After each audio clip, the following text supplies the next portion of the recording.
Salam dostlar, hər vaxtınız xeyir olsun. Mən Ləman Qarazadə. Daha bir qəbul tipli sınaqla qarşınızdayım. Bugün yenə bir sınaq izahına baxırıq birlikdə. Gəlin vaxt itirmədən suallara keçək. Deməli, əvvəlcə onu deyim ki, sınaq izahına baxmamışdan əvvəl özü işləmək istəyənlər varsa, Telegramda həmin bu sınağı paylaşmışam və indi isə izahına baxırıq. Listening suallarımız olmadığına görə sadəcə qrammatika və mətnlər üzərindən davam eləyəcəyik. 6-1-dən başlayırıq. Deməli, biz həmişə deyirik ki, mətnləri tərcümə etməyin, sözləri mənasına çox belə takılmayın, qalmayın, yəni çox ilişməyin o hissəyə. Sadəcə cümləni mətndə axtarmaqla onun doğru və yanlış olduğunu tapa bilərsiniz. Bəzi tələbələr qeyd edir ki, bu həmişə keçərli olmur. Bəli, təbii ki, həmişə keçərli olmur. 100% mümkün deyil ki, cümləni orada axtarmaqla mənasını tapasınız. Ən azından bir 30-40% lüğət bilmək lazımdır ki, söz bazamız olmalıdır ki, inkarları, təsdiqləri, nə bilim, sinonim, antonim və s. bir-birindən ayırt edə bilək. Gəlin elə canlı nümunə üzərindən göstərim. 6.1. Deməli, cümləni düzdür. Bəzi hissələrdə tərcümə etmək lazım olacaq, amma tərcüməsiz necə yaza bilərik? Açar sözlər taparaq. Bizim burada açar sözümüz 9-cu əsrdir. Diamond sutradır, hindudur və printed sözünü məsələn axtara bilərik. Mətnin birinci hissəsindən həmişə ilk sualı ən başdan axtara gəlirik. Baxıram, Diamond Sutradan danışır. İl də elə düz gəlir. 868-ci il, yəni 9-cu əsr sayılır. Buddhist text print var. Bir dənə buradakı dəyişkən söz, yəni fərqli söz Chinadır. Orada isə Hindudur.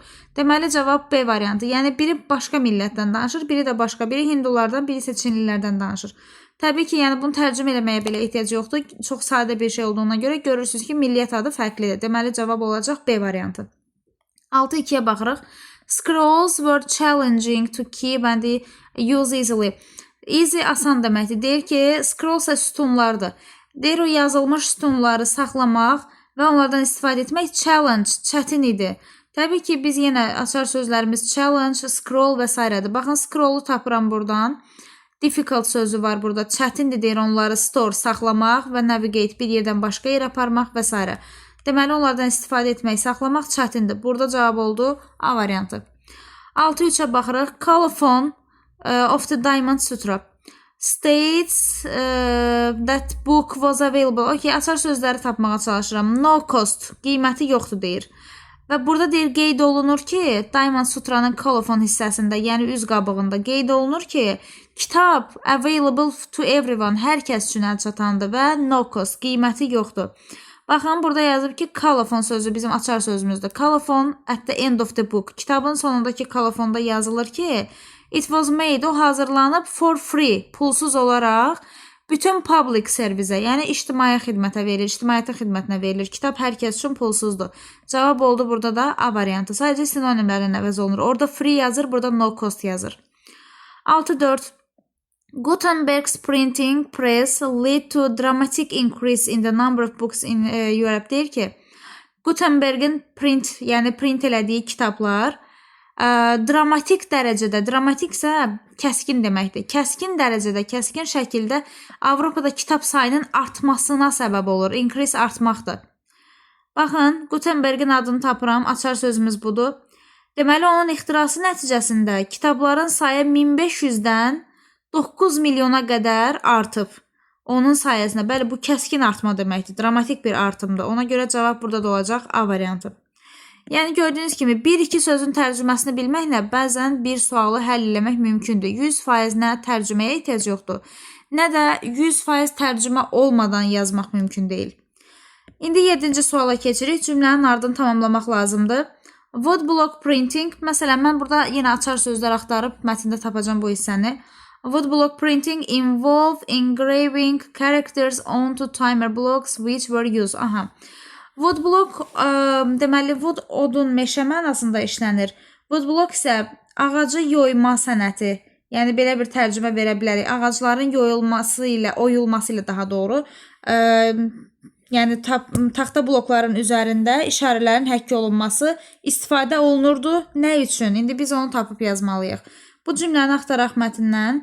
Görək, Woodblock hissəsindən harada danışır? 3-cü abzasda. Deyir ki, Diamond Sutra kitabı, yəni salnaməsi belə deyək, hazırlanıb istifadə eləyərək woodblock printerlərdən. Woodblock print yəni qızdırıb nəyisə isti şəkildə printləri basırdılar taxtaların, sütunların üzərinə və bu şəkildə print eləmiş olurdular. Və bu deyir Çin texnikasıdır, inkişaf etmiş Çin texnikasıdır və s. və s. Baxın, burada ardından gələn hissə lazımdır bizə. This method involved. Bizdə də involve hissəsində cümləni yarı qoyublar. Ardını tapıb yazmaq lazımdır. This method involved carving characters onto wooden blocks, which were then used press ink onto paper, allowing for reproduction. Yenidən emal üçün, yenidən istehsal üçün yol açır, kömək eləyir. İndi biz bu sözləri axtarmalıyıq. Baxın, reproduction, imprint, on the sheets, allowing written, hamısı var bu cümlənin işarələdiyim hissədə. Görürsünüz, eyni cümlədir, eyni sözdür. Press, ink, onto paper, allowing, reproduction. Deməli, ilə cavab B variantı olacaq. Çünki digər variantlara baxın. Məsələn, A-da illustrationdan danışır, papirusdan danışır. C-də markadan, stamp markadır, manuskript, əl yazısından danışır. Nə bilim, D variantı məsələn məktublardan, heç həmin hissədə məktub yoxdur. Y variantında fabrik, zavodlarda yox, orada paperların üzərində basıldığını, long lasting, uzun ömürlü olmağını yazır, sturdy yazır.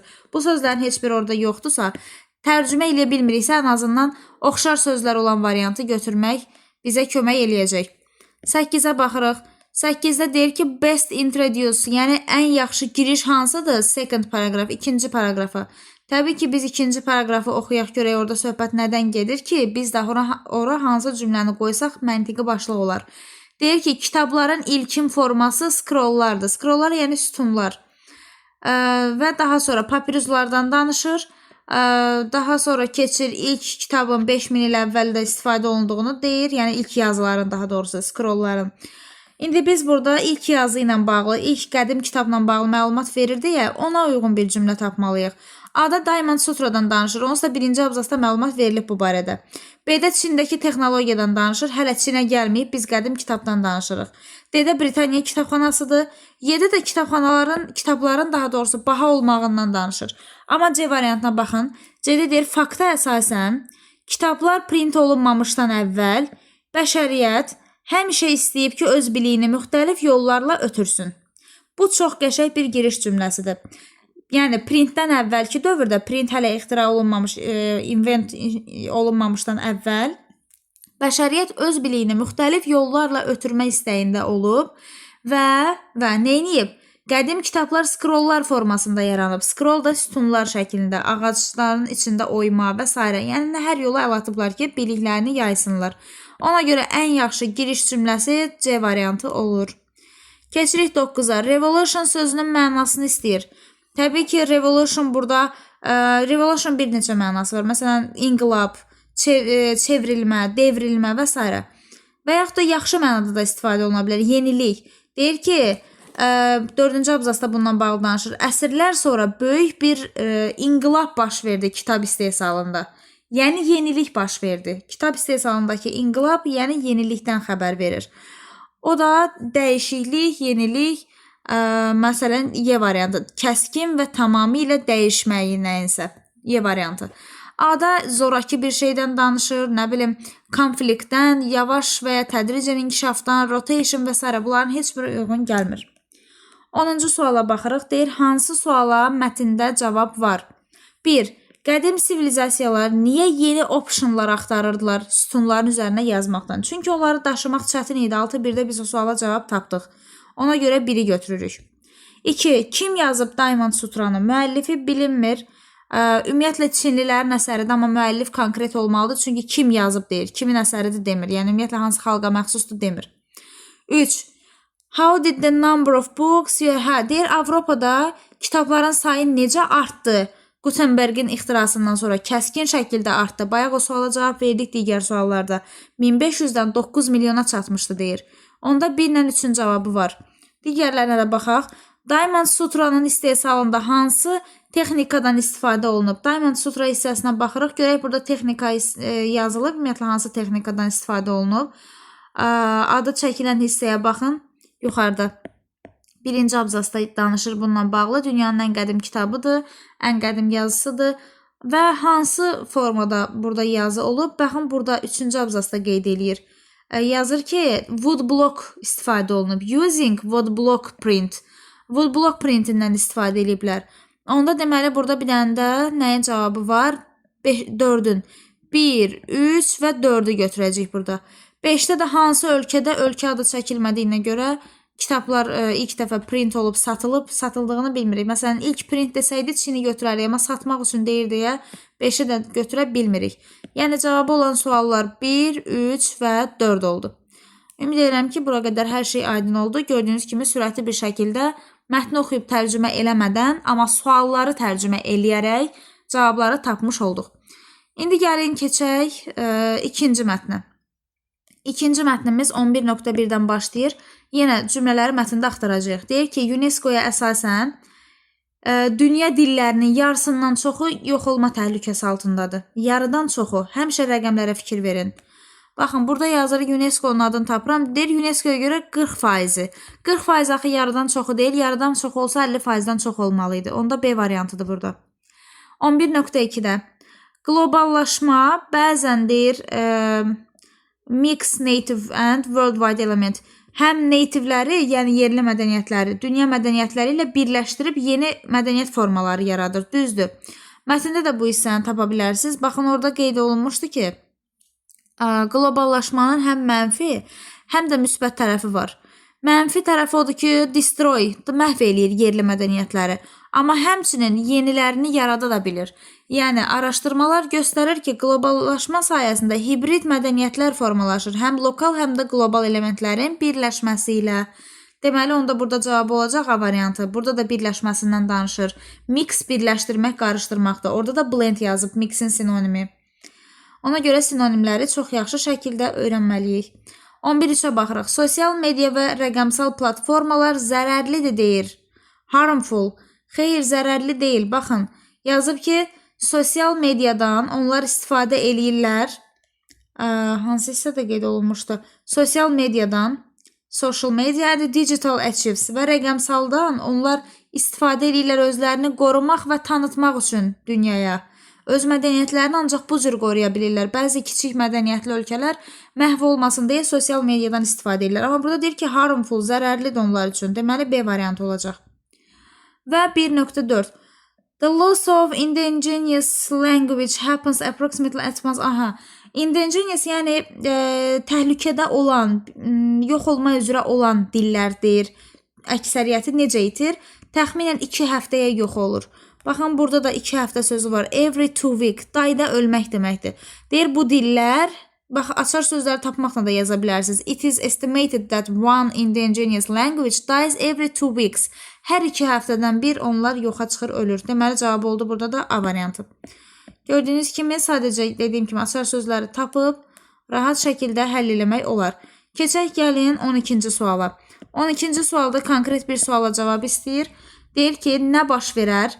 İcmalar uğurlu şəkildə adaptasiya olsa qlobal təsirlərə. Təbii ki, onlar öz mədəniyyətlərini itirərlər. Yəni, onların uğurlu adaptasiyaları əslində özlərinin mədəniyyətini itirmək deməkdir. Bayaqki abzasda oxuduq həmin hissəni. Buradan da nə yazırıq? Məsələn, A-da deyir ki, tərk eləyirlər mədəni adətlərini, belə bir şey yoxdur. Həm də qərb mədəniyyətinin təsirinə düşərək. Ümumiyyətlə, qərbdən danışmır, qərbdən şərqdən söhbət getmir. Yəni, burada düzdür, məlumat verib, qərb ölkələri dominant rol oynayır. Amma bizə burada lazımdır ki, biz müsbət bir şey axtaraq. Çünki onlar özləri tərk etmirlər bunu, sadəcə tədricən yox olurlar. B variantı deyir ki, onlar öz dillərini itirirlər, ancaq digər mədəni nümunələrini saxlayırlar. Xeyr, onlar ümumiyyətlə mədəniyyətlərini itirirlər. C variantı deyir ki, multinational olurlar.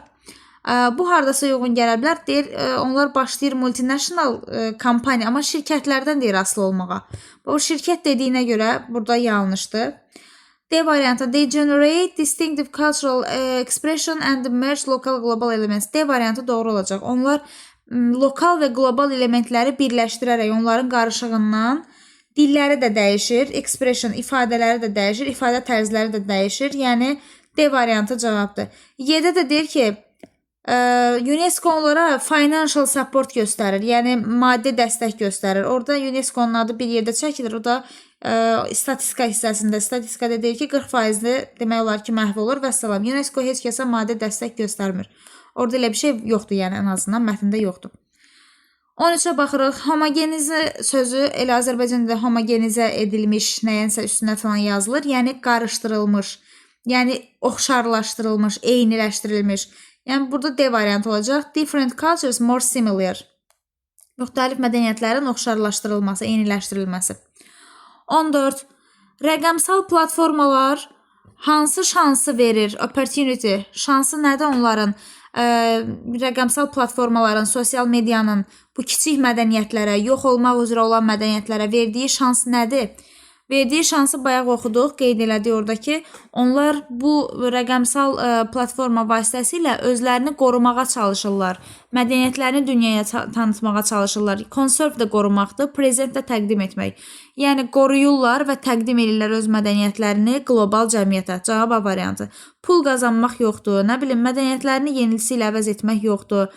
Digər, məsələn, international, beynəlxalq təşkilatlardan və hökumətlərdən dəstək almaq yoxdur. Burada sadəcə özlərini tanıtmaq məqsədilə istifadə edirlər deyə cavab A variantı olur. 15. Hansı suallara cavab var mətndə? UNESCO hansı spesifik siyasət təqdim edir onların qorunması üçün? Heç bir siyasət tətbiq eləmir. Orada UNESCO sadəcə statistikanı göstərir ki, bu mədəniyyətlər məhv olur. Amma onların qorunması üçün hansı addım atır, siyasi addım bu yoxdur. 2.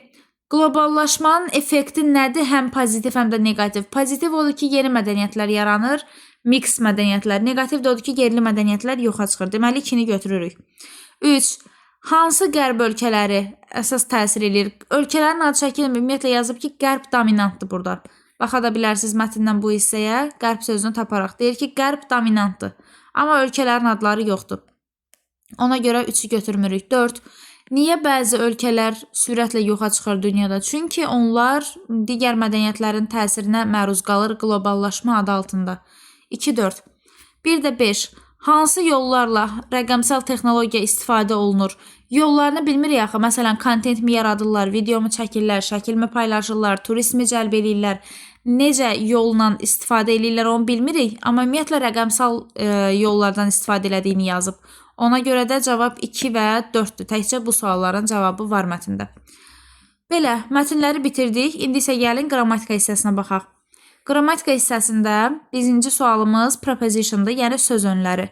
Arrive-ı görən kimi bilirəm ki, arrive 2 dənə söz önündən işlənir. Arrive at, arrive in. Arrive in böyük yerlərə çatmaqda. Arrive in Baku, arrive in London. Amma arrive at kiçik yerlərə çatmaqda. Arrive at home, arrive at school və s. Burada da stansiyaya çatıb deyə deməli at olacaq. 2 dənə variant uyğun gəlir. B, bir də Y. Walk gəzməkdir. Platforma boyunca gəzirdim. Along olacaq burada B variantı. Platforma boyunca gəzirdim və arrive at station. Qatar stansiyaya çatanda cavab oldu B variantı. 17. Məhsul növə çevrilən cümlələri tapın. Ümumiyyətlə cümlələr çevrilib hansı məhsuldadırsa biz onu tapmalıyıq ki, verilən cümlələrdən hansı məhsuldadır. Məhsulun qaydaları nədir? Sonda sifət gəlmir. Cümlə zeri-zera ilə başlamır. Cümlədə to be və participle to olmalıdır. İndi gəlin baxaq. Məsələn, birinci cümlə məhsul növdədir. Sadəcə sual versiyasında da arı burada yazsaq, these flowers are bought for Louisa. Bu güllər Louisa üçün alınıb. Bir məhsuldadır. 2, yenə məhsuldadır. These flowers, bu güllər have been watered. Güllər sulanıb bugün. 2 də məhsuldadır. 3-də baxın, carnation sözü təkdədir. Were verib. Was olsaydı doğru olardı. 4-də have-in bini yoxdur. Have been, has been heç vaxt bin olmasa məhsula düşmür. 5-də isə ümumiyyətlə məhsul növü yoxdur. Burada printed sifətdir. Yəni printed dediyi halda tərcümə belə olur. Yəni çap olunmuş artikel, məqalə hardadır? O feili sifətdir. Ona görə məhsul ola bilməz. Yəni 1 ilə 2-dir burada məhsul, Y variantı. 18. Definitionları tapırıq, sözlərin izahını. Draft quraqlıqdır, yəni uzun müddət, yağış yoxdur və su qıtlığıdır. Bir də C. Drafts isə şaşqı, dama, oyun adıdır. Board game, stol üstü bir oyundur. Burada oldu A variantı. Draft isə draft yazdığımız yazıların ilkin versiyası, qaralama. nəyisə yazırsınız, draftda qalır, Word-də filan. Bax, ona qaralama hissəsi deyirlər. O da first rough version of piece of writing. Cavab oldu. Burada da B variantı. Yəni 1C, 2A, 3B elə burada A variantı doğru cavab oldu. Keçirik make-up story-yə. Baxıram ki, ən çox başlayan variantla həmişə cavab olur. Rəqəm həmişə cavab olur. Burada 4 ilə çox başlayıb. 8 olana baxmayacağım. 4 ilə davam edirəm.